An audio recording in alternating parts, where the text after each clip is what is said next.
Alain Soral, bonjour. Vous allez aujourd'hui nous parler de votre nouvelle casquette, celle d'éditeur et directeur de collection pour contre-culture. Celle-ci vient de sortir son premier livre, L'antisémitisme, son histoire et ses causes, ouvrage de Bernard Lazare, qui a été publié pour la première fois en 1894. Pourquoi ce livre en particulier? Alors pourquoi ce livre en particulier?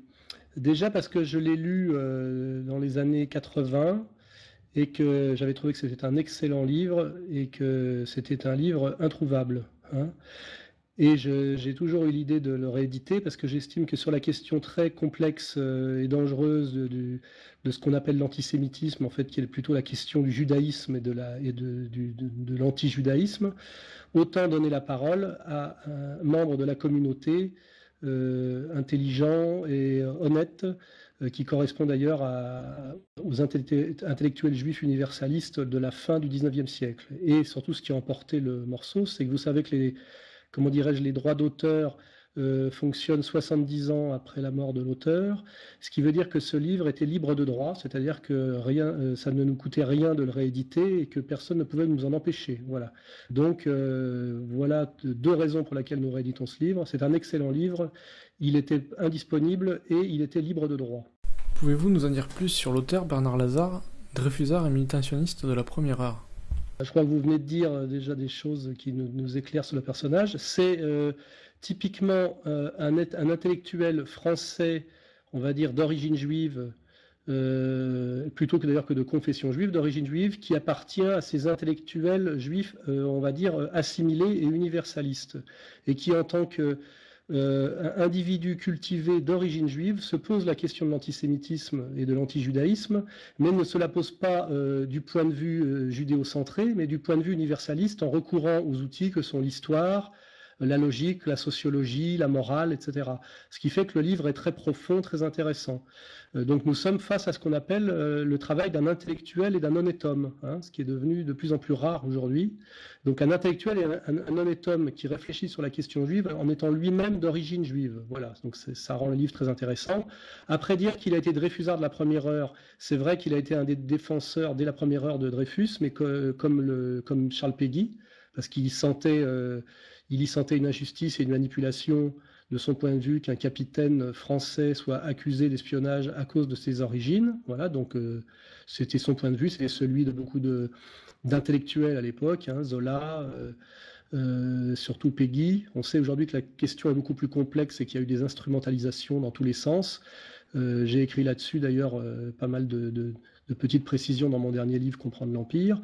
Après, sur son sionisme, il a été très tôt sioniste, sur la même ligne que Herzl, parce qu'il pensait sans doute qu'une des solutions à la question de l'antisémitisme et de l'antijudaïsme multiséculaire était finalement soit l'assimilation, c'est-à-dire que le juif français devienne français à part entière, hein, soit le nationalisme juif, c'est-à-dire que le juif soit aussi un pays, une nation, et plus simplement un peuple au sein des nations, une nation dans la nation.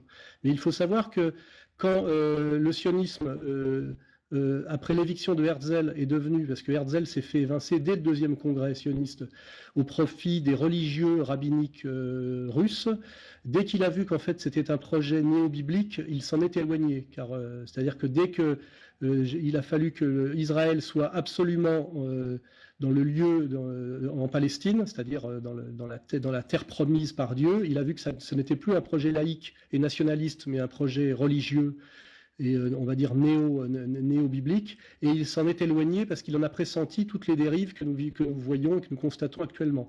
Donc nous sommes là aussi face à ce qu'on appelle un honnête homme et un intellectuel, qui effectivement étant d'origine juive se pose les questions que lui pose son origine communautaire, mais il répond à chaque fois de la façon la plus honnête possible, en fonction des critères, je dirais, de l'universalisme et de l'humanisme qui sont effectivement les valeurs partagées par les Européens, les Occidentaux. Donc nous sommes toujours dans le positionnement, la réflexion d'un honnête homme, et pas dans un acte militant, un acte tribal, comme c'est souvent le cas aujourd'hui. Voilà. Durant la seconde moitié du XXe siècle, ce livre a été surtout réédité par des maisons d'édition assez marginales, classées la plupart du temps à l'extrême droite. Y a-t-il dans votre démarche l'idée de faire sortir ce livre du ghetto? Déjà, c'est à moi de poser cette question. Comment se fait-il qu'un ouvrage écrit par un intellectuel juif très reconnu dans sa communauté, puisqu'il y a des cercles Bernard Lazare, notamment un à Paris, et qu'il est considéré comme un grand intellectuel juif de la fin du 19e siècle. Hein. Il est mort très jeune, hein, je crois qu'il est mort à 36-37 ans, donc c'est un type très brillant, voilà, une grande figure. Comment cet intellectuel juif qui a écrit un livre tellement important qui s'appelle L'antisémitisme, son histoire et ses causes, et qui se pose la question de la récurrence et de la permanence de l'anti-judaïsme, puisque l'antisémitisme est un mot mal choisi volontairement d'ailleurs, qui d'ailleurs a fait florès à l'époque où il a sorti son livre, et qui est une réponse d'ailleurs au mensonge de ce mot partiellement. Comment se fait-il effectivement que les Juifs aient toujours rencontré des problèmes partout où ils ont été depuis la nuit des temps, quels que soient les autres peuples auxquels ils sont confrontés, que ce soit les Romains, les Égyptiens, que ce soit des laïcs, des religieux, etc., etc. Donc c'est un livre très très important, très très profond. Donc comment se fait-il que ce livre ne soit jamais édité par les maisons d'édition normales, sachant notamment le poids que pèse la communauté du livre dans le monde de l'édition? C'est cette question qu'il faut poser. Il est absolument anormal que finalement qu'il n'y ait que des éditeurs marginaux pour rééditer ce livre, qui devrait être normalement chez Grasset ou chez Gallimard, voilà, trôner en bonne place dans les grandes maisons d'édition. Or, visiblement, il y a une grande gêne à publier ce livre, et effectivement, il n'y a que les éditeurs marginaux qui ont osé. Alors, quand vous dites les éditeurs d'extrême droite, je vous reprends, parce que ça aussi, c'est de la propagande du système, c'est qu'il était édité aux éditions de la Vieille Taupe. Les éditions de la Vieille Taupe ne sont pas une maison d'édition d'extrême droite, mais une maison d'édition d'ultra-gauche, pour ceux qui connaissent bien l'histoire, notamment de l'histoire des combattants révisionnistes. Hein. Voilà, donc c'est un livre qui a été réédité dans les années 70, 80 par une maison d'édition d'ultra-gauche. Voilà. La couverture fera à coup sûr autant polémique que la réédition du livre en elle-même. Il n'y figure que des personnages qui nous sont contemporains, est-ce pour souligner l'actualité des propos de Lazare datant pourtant de la fin du XIXe siècle. Voilà, cette couverture a été critiquée par les gens qui ne comprennent rien, c'est toujours pareil, il y a toujours les gens qui vous donnent des leçons sont en général toujours ceux qui n'ont rien compris au problème. La couverture avait pour but de montrer que finalement le questionnement et les propos de Bernard Lazare étaient totalement actuels et que rien n'a changé, malgré la Deuxième Guerre mondiale, malgré l'idéologie de la Shoah. Il y a toujours cette question récurrente qu'on appelle la question juive, qui est en fait permanente, même si elle est étouffée par tous les moyens. On le voit aujourd'hui d'ailleurs, elle ressort partout, non seulement chez Dieudonné, mais à Sud Radio. Il suffit de prendre un taxi, de discuter dans un bistrot, on voit que cette question est partout. Et effectivement, l'antisémitisme, son histoire et ses causes, qui est une question, la couverture y répond partiellement. C'est qu'il y a en France, on l'a remarqué, l'omniprésence et l'omnipotence d'intellectuels qui se prétendent juifs et qui souvent d'ailleurs se réclament de la pensée juive, on va dire talmudo-sioniste, et qui effectivement, étant en porte-à-faux en permanence avec les droits de l'homme, avec l'universalisme, tenant souvent un double langage et pratiquant un étrange abus de pouvoir et abus d'autorité, sont, à mon avis, la première cause de la remontée de l'antisémitisme, qui est en réalité l'antijudaïsme. Voilà. Donc cette couverture avait pour but déjà d'intéresser le lecteur, c'est que ça parle d'une question actuelle, et le bouquin de Lazare est totalement actuel quand on le lit, et effectivement, quelqu'un qui se pose la question de la remontée de l'anti-judaïsme aujourd'hui, appelé antisémitisme, pense immédiatement, s'il est honnête, notamment au rôle inexplicable, et en tout cas inexpliqué pour l'instant, d'un Bernard-Henri Lévy, qui a plus de pouvoir qu'un ministre, alors qu'il a été dénoncé des dizaines de fois comme faussaire, crétin, manipulateur, etc.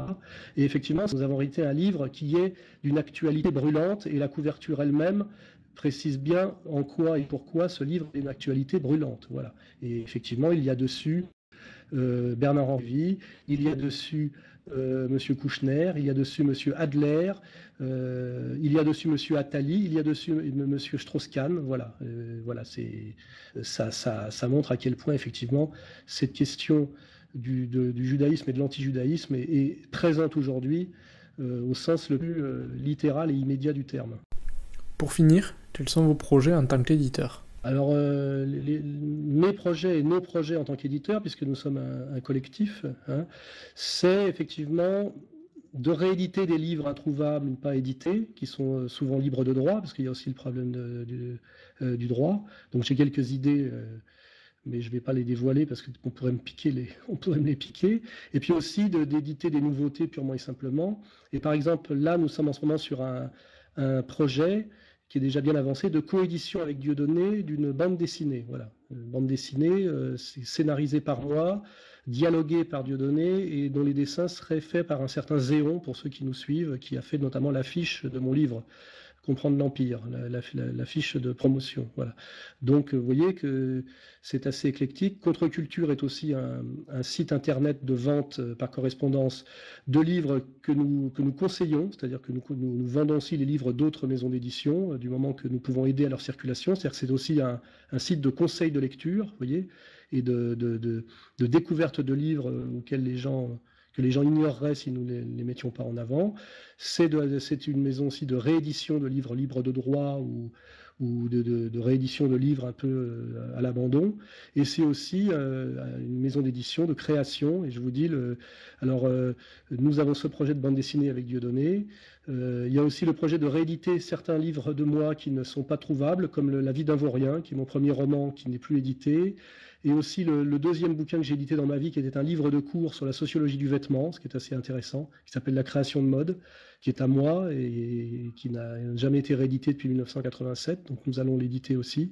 Voilà, donc c'est l'idée c'est bien dans le titre, Contre-Culture, c'est de mettre à la disposition des gens qui s'intéressent et qui veulent comprendre au-delà de la propagande officielle du matériel de résistance contre-culturelle, de résistance, d'épanouissement et d'éveil contre-culturel. Voilà. Merci Alain Soral d'avoir participé à ce premier entretien de Contre-Culture. Merci à vous et bonne lecture, grâce à Contre-Culture.